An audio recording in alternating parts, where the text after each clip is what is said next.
এক মাস হতে না হতেই বড়সড় ধাক্কা খেল বুলেট সরোজিনী ধারাবাহিকটি। ধারাবাহিক ছাড়লেন জনপ্রিয় অভিনেত্রী। কে সেই অভিনেত্রী? হঠাৎ কেনই বা এমন সিদ্ধান্ত নিলেন অভিনেত্রী? গত 5ই মার্চ থেকে টিভির পর্দায় যাত্রা শুরু করেছে বুলেট সরোজিনী ধারাবাহিকটি।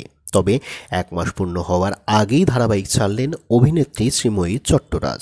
ধারাবাহিকে তাকে রাগিনী চ্যাটার্জির চরিত্রে দেখা যাচ্ছিল।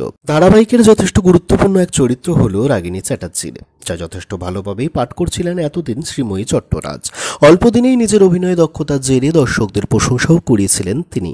এমনকি মাতৃত্বকালীন বিরতি কাটিয়ে এই ধারাবাহিকের মাধ্যমে ছোট পর্দায় কামব্যাকও করেন শ্রীময়ী। তবে হঠাৎ তার নেওয়া এই কঠিন সিদ্ধান্ততে স্বভাবতই হতাশ হবে ধারাবাহিকের অগুন্তি ভক্তেরা। তবে হঠাৎ কেন এমন সিদ্ধান্ত নিলেন শ্রীময়ী?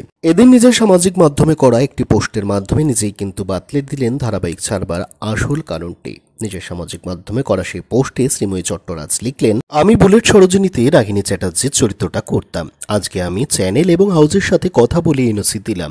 এখানে কোনো ব্যক্তিগত কারণ নেই, শুধুমাত্র চরিত্রটা আমার বয়স থেকে অনেকটা বড়।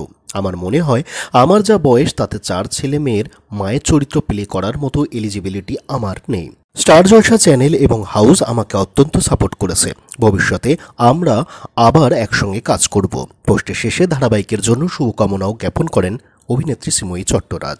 মাতৃত্বকালীন ছুটি কাটিয়ে বুলেট সরোজিনীর পাশাপাশি শিবপ্রসাদের রক্তবীজ 2তেও কাজ করেছেন শ্রীময়ী। আপাতত মেয়ের সঙ্গে সময় কাটাবেন অভিনেত্রী এবং অপেক্ষা করবেন আরও ভালো কোনো অভিনয়ের প্রস্তাবের জন্য। শ্রীময়ীকে এর আগে আপনারা দেখেছেন কে আপন কে পর এবং কৃষ্ণকুলির মতো জনপ্রিয় ধারাবাহিকেও অভিনয় করতে। শ্রীময়ী চট্টরাজকে আপনারা কি বুলেট সরোজিনী ধারাবাহিকে রাগিনী চ্যাটার্জির চরিত্রে মিস করবেন? আপনাদের মতামত কি এই বিষয়ে? অবশ্যই আপনারা কিন্তু কমেন্ট সেকশনে কমেন্টের মাধ্যমে জানাতে ভুলবেন না আপনাদের মতামতটি।